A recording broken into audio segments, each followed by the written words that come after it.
죽은 지 1년도 안 된 내 남편이 소송을 걸어왔다고요? 마강숙의 손에서 등기 서류가 바닥으로 떨어졌다. 불에 완전히 타버린 차량, 수습되지 않은 시신, 보험금으로 마무리된 사고. 하지만 지금 돌아온 건 죽음이 아닌 법적 청구였다. 독수리 술도가의 평화로운 아침을 무너뜨린 건 대문 앞에 놓인 정체불명의 봉투 하나였다. 오범수가 찻잔을 내려놓고 발견한 의문의 등기. 발신자도 없고 수신인도 없다. 단 한 줄 소유권 반환 소송. 봉투를 뜯는 마강숙의 손이 떨렸다. 소유권 반환 소송? 그러나 진짜 충격은 그 다음이었다. 청구인 이름 오장수. 1년 전 차량 전복 사고로 사망 처리된 그녀의 남편 장수의 이름이었다. 갑작스런 소송에 형제들은 술도가 마당에 모였다. 오천수가 서류를 들여다보며 중얼댔다. 이건 농담이지 그렇지? 형 이름이야. 우리 큰형 돌아가신 거 아니었어? 오홍수의 목소리는 갈라졌고 오강수는 하얗게 질린 얼굴로 서류를 바라봤다. 마강숙은 입을 열었다. 사망신고는 시신 없는 사고로 처리된 거였어. 그런데 주민등록도 말소 안 됐대. 살아있는 걸로 돼 있어. 오범수는 혼란에 빠진 채 뒷장을 넘겼다. 청구 대리인 이름은 오진수. 오장수의 개명 전 이름이었다. 그리고 주소는 충청남도 외딴 농장. 술도가를 뺏으려는 누군가의 그림자가 뚜렷해지고 있었다. 마강숙은 입술을 깨물었다. 내가 직접 가보겠어요. 충남의 농장으로 향한 마강숙. 끝도 없는 들길과 낡은 농가들 사이 외부인의 접근을 철저히 통제하는 수상한 농장을 마주한다. CCTV, 경비, 폐쇄된 입구. 그녀는 언덕 위에서 망원경으로 농장을 관찰하며 며칠을 보내고 마침내 트랙터 옆에서 일하는 한 남자를 발견한다. 그 넓은 어깨, 묵직한 걸음, 그리고 익숙한 이마의 주름. 오장수였다. 하지만 그는 그녀를 알아보지 못한다. 저를 아세요? 그의 눈엔 아무 기억도 감정도 담겨있지 않았다. 기억상실. 누군가 그를 숨겼고 새로운 삶을 주입했다. 마강숙은 떨리는 손으로 그의 팔을 붙잡는다. 장수씨 나예요. 마강숙. 남자는 미안한 눈으로 말한다. 죄송해요. 기억이 없어요. 마강숙은 그 자리에 주저앉을 뻔하지만 이내 이를 악물고 일어난다. 돌아가는 길 그녀는 누군가의 시선을 느낀다. 검은 양복 차림의 사내가 길을 막는다. 오장수 씨는 여기서 잘 지내고 계십니다. 괜한 소란 피우지 마세요. 그는 자신들을 세광홀딩스라 소개한다. 국내 굴지의 투자 대기업. 그리고 조용한 목소리로 협박 아닌 협박을 던진다. 우리가 오장수 씨를 지켜주는 조건으로 술도가를 양도받기로 했습니다. 돌아가세요. 감정은 아무 의미 없어요. 마강숙은 그의 말에 정면으로 맞선다. 우린 포기 안 해요. 그녀는 술도가로 돌아오자마자 오천수, 오홍수, 오범수, 오강수를 모두 불러 모은다. 그리고 단호히 선언한다. 형 살아있어요. 기억은 잃었지만 확실히 오장수 씨예요. 형제들은 충격의 말을 잃는다. 가장 침착한 오천수가 말을 꺼낸다. 그럼 형이 소송을 건 거라고요? 왜? 마강숙은 고개를 젓는다. 형이 아니라 누군가 형을 이용한 거예요. 세광홀딩스가 뒤에 있어요. 형의 명의를 빌려 술도가를 빼앗으려는 거예요. 이야기는 더 이상 단순한 가족사의 복원이 아니다. 세광홀딩스라는 거대한 자본과의 전쟁. 오장수는 그 손에 의해 존재를 숨긴 채 조작된 인생을 살아왔고 술도가를 지키기 위한 형제들의 싸움이 시작된 것이다. 그러나 이 모든 사건의 중심에는 더 큰 비밀이 도사리고 있었다. 오장수가 사고 당일 홀로 차에 타지 않았다는 사실이 드러난다. 사고 전날 밤 누군가와 격한 언쟁을 벌인 정황. 그리고 그 대화는 마강숙의 핸드폰으로 전송된 1년 전의 음성 파일 하나로 다시 살아난다. 내가 널 믿을 줄 알았냐? 너희들 날 배신한 거야. 그 목소리는 오장수였다. 그리고 또 하나의 목소리가 뒤를 잇는다. 형이 먼저 우리를 버렸어요. 그 목소리의 주인공은 바로 오범수였다. 과연 형제를 배신한 진짜 배우는 누구인가? 형수님, 그럼 형이 기억을 잃은 채 살아있었다는 거예요? 오천수의 목소리는 끝내 떨리고 말았다. 오장수의 존재가 단순한 환상이 아니었음을 모두가 받아들이는 순간 술도가 마당은 숨조차 쉬기 어려운 침묵으로 가라앉았다. 하지만 그 침묵을 깨뜨린 건 오범수였다. 형이 살아있었다고 해도 왜 우리한테 말 안 했을까요? 형제들의 시선이 동시에 마강숙에게 쏠렸다. 마강숙은 흔들리는 눈빛을 가라앉히며 조용히 입을 열었다. 그게 형의 의지가 아니었을 수도 있어요. 기억을 잃은 채 농장에서 살아가고 있었고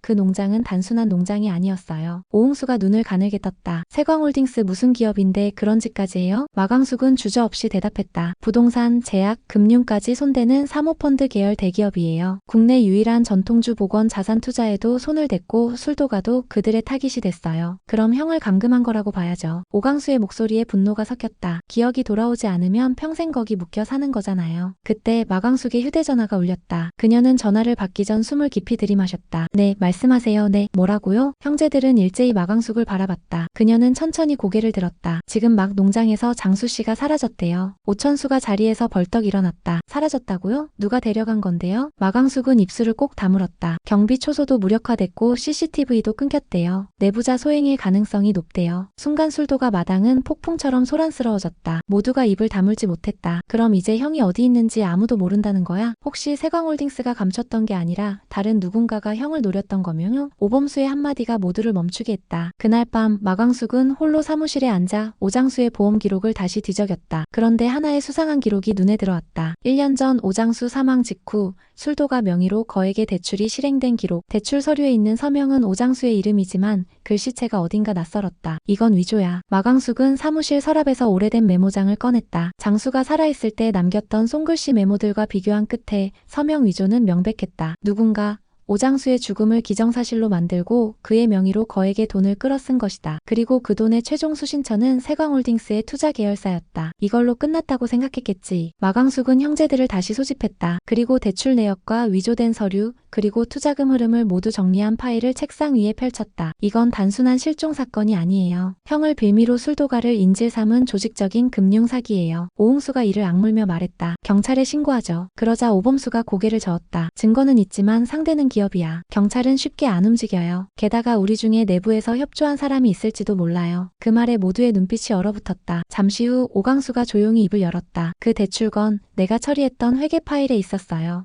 오광수는 고개를 숙였다. 솔직히 사인된 걸 봤을 땐 몰랐어요. 형이 진짜 죽은 줄 알았으니까. 근데 이게 그건 줄은 몰랐어요. 오천수가 고개를 젓는다. 그건 강수를 탓할 일 아니야. 이건 더 복잡해. 그리고 바로 그때였다. 마광숙은 혼잣말처럼 중얼이며 서랍을 열었다. 오래된 앨범을 꺼내 페이지를 넘기던 중 장수가 남긴 메모지 한 장과 낯선 여성의 사진이 끼워져 있었다. 사진 뒷면엔 흐릿한 글씨가 적혀 있었다. 수진 미안하다. 꼭 다시 찾을게. 마광숙의 손끝이 떨렸다. 그 순간 술도가 대문 앞에서 인기척이 들렸다. 모두가 숨을 죽이고 귀를 기울였다. 낯선 여자의 목소리. 혹시 여기가 오장수 씨 가족이 사는 곳인가요? 형제들이 나가보니 젊은 여인이 서 있었다. 손에는 종이 가방을 들고 있었다. 누구시죠? 여인은 조심스럽게 말했다. 전 오장수 씨의 딸입니다. 순간 마광숙의 눈동자가 흔들렸다. 형제들의 표정은 그대로 굳어버렸다. 그게 무슨 말씀이시죠? 저희 엄마는 아버지와 결혼하진 않았지만 늘 말씀하셨어요. 언젠간 저를 술도가에 데려다 주시겠다고요. 그리고 이 주소를 남기고 돌아가셨어요. 여인의 눈가엔 눈물이 맺혔다. 아버지가 정말 여기 계셨던 거 맞나요? 형제들은 서로를 바라보며 아무 말도 할 수 없었다. 그리고 마광숙은 머리를 감싸쥐었다. 그 순간 그녀의 휴대폰에 문자 하나가 도착했다. 발신번호 없는 메시지. 오장수를 찾고 싶다면 내일 밤 10시 압구정 로터리. 단 혼자 와라. 추적하면 끝이다. 그녀는 화면을 응시한 채 조용히 중얼거렸다. 이제 시작이네. 딸이라던 그 여자가 진짜일까? 오천수는 자리에 앉자마자 물었다. 형제들 모두의 시선이 마광숙에게 쏠렸다. 그녀는 조용히 고개를 끄덕였다. 사진 속 그 여자 맞아. 장수 씨가 예전에 숨겨둔 앨범 속에서 찾았던 얼굴이야. 이름은 수진. 그 아이가 수진의 딸이라면. 오광수가 중얼거렸다. 우리가 몰랐던 가족이 또 있는 거야. 그 순간 오범수가 조용히 입을 열었다. 우리는 지금 장수 형의 흔적을 쫓고 있는 게 아니야. 이건 누가 형을 지우려는 시도야. 마광숙은 휴대폰을 쥔 채 일어섰다. 내가 나갈게. 압구정 나 혼자 가겠어요. 오홍수가 반대하려 했지만 마광숙의 표정은 단호했다. 장수 씨 일이에요. 내가 시작한 일이니 내가 맞서야 해요. 다음 날 밤 압구정 로터리. 마광숙은 어두운 거리 한가운데에 서 있었다. 인파는 드문드문 가로등 불빛마저 흐리게 느껴졌다. 그때 검은 차량 한 대가 그녀 앞에 멈춰섰다. 차창이 내려가고 마스크를 쓴 남자가 눈빛만으로 말을 건넸다. 타세요. 시간이 없습니다. 차에 오르자마자 핸드폰 신호가 끊겼고 문은 자동으로 잠겼다. 장수 씨 어디 있죠? 남자는 아무 말 없이 조용히 봉투 하나를 그녀에게 건넸다. 안에는 USB와 편지가 있었다. 지켜보고 있습니다. 선택하세요. 술도가를 포기하면 오장수는 살 수 있습니다. 마광숙의 손이 떨렸다. 그리고 USB를 노트북에 꽂자 화면 속에는 의자에 묶인 채 의식을 잃은 오장수의 모습이 비쳤다. 화면이 흔들리며 남자의 목소리가 덧붙여졌다. 기억은 아직 돌아오지 않았습니다. 이 상태에서 영영 돌아오지 않을 수도 있죠. 그 순간 마광숙은 울분을 삼키며 이를 악물었다. 이딴 식으로 협박하면 절대 안 넘겨요. 남자는 미소 지으며 말했다. 그럼 다음엔 가족 중 누가 대신 사라질지 지켜보시죠. 그날 새벽 마광숙은 술도가로 돌아왔다. 형제들이 몰려들었다. 형수님 괜찮으세요? 누구였어요? 마광숙은 아무 대답도 하지 않고 노트북을 켜 USB를 꽂았다. 모두가 모니터 앞에 서자 영상 속 오장수를 본 형제들의 숨이 멎었다. 형.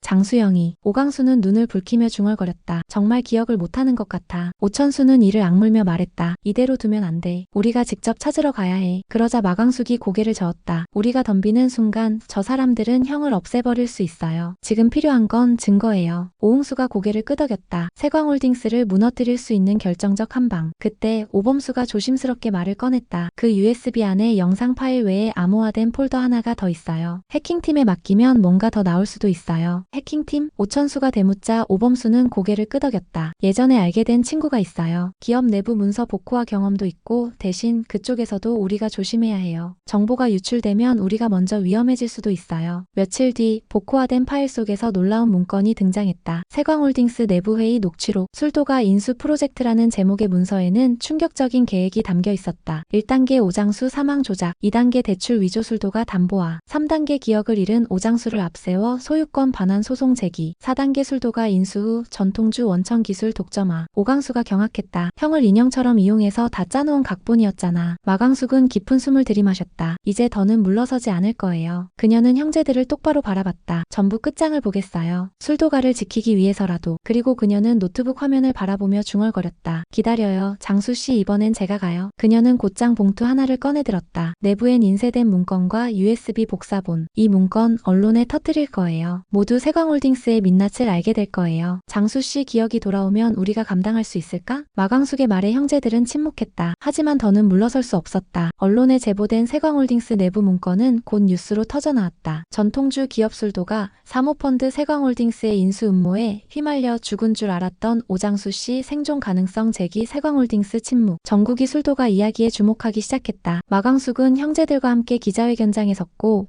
오강수는 울컥한 마음을 누르며 기자 앞에 말했다. 우리는 단지 가족을 지키고 싶었습니다. 그리고 우리의 술도를, 기억을, 역사를. 그 순간 언론 취재진 틈 사이로 누군가 등장했다. 깡마르고 넥타이를 맨 중년 남자. 그는 눈에 띄게 당황하며 기자들 사이를 지나 도망치려 했지만 경찰이 그를 붙잡았다. 세광홀딩스 기획이사 장철민 씨 맞으시죠? 그는 오장수를 기억상실 상태로 감금하고 있던 사건의 핵심 인물이었다. 그의 입에서 나온 첫 마디는 모두를 충격에 빠뜨렸다. 우린 단지 원천 기술이 탐났을 뿐이야. 술도가가 그렇게 귀한 줄 몰랐어. 형제들의 눈에는 눈물이 고였다. 하지만 그것은 분노도 후회도 아닌 뜨거운 감동이었다. 그 직후 기자회견장은 아수라장이 됐다. 일부 세광홀딩스 관계자들이 도주를 시도했고 그 중에는 장철민과 함께 회의를 주도했던 전략기획실장이 포함돼 있었다. 경찰은 현장에서 3명을 긴급 체포했고 그들이 소지한 USB와 문서에서도 술도가 자산화 계획의 뒷배경이 드러났다. 그중 한 문건은 더욱 충격적이었다. 대체 원료 확보 실패 시 술도가 영구진 인수 계획이라는 제목 하에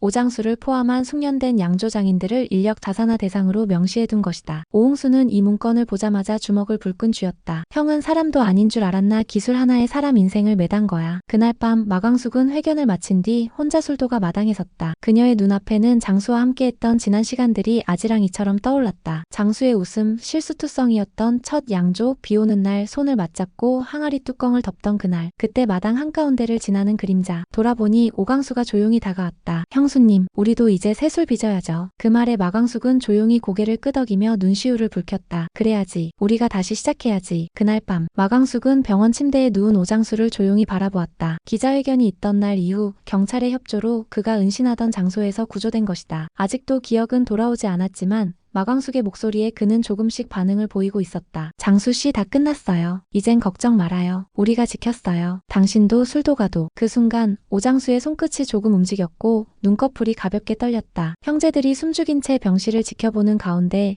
오장수의 입술이 아주 작게 열렸다. 광숙씨, 모두의 눈물이 한꺼번에 터졌다. 며칠 후 술도가는 다시 문을 열었다. 마당엔 아이들이 웃고 전통주 향기가 퍼졌다. 오장수는 아직 완전하지는 않지만 매일 기억을 되찾아가며 작은 항아리 하나하나에 손을 얹었다. 이 술 내가 담갔던 거지? 맞아요, 장수씨. 그리고 앞으로도 당신이 지켜야 할 술이에요. 마광숙의 말에 오장수는 고개를 끄덕이며 천천히 웃었다. 형제들은 다시 하나가 되었고 술도가는 이제 어떤 자본도 꺾을 수 없는 이름이 되었다. 그렇게 지켜낸 것이다. 우리의 가족을, 우리의 술도가를, 그리고 우리의 기억을. 여기까지 함께 해주셔서 진심으로 감사합니다. 오장수와 술도가의 이야기는 잠시 멈추지만 아직 끝나지 않았습니다. 다음 이야기도 함께 해주실 거죠? 따뜻한 좋아요와 구독은 큰 힘이 됩니다.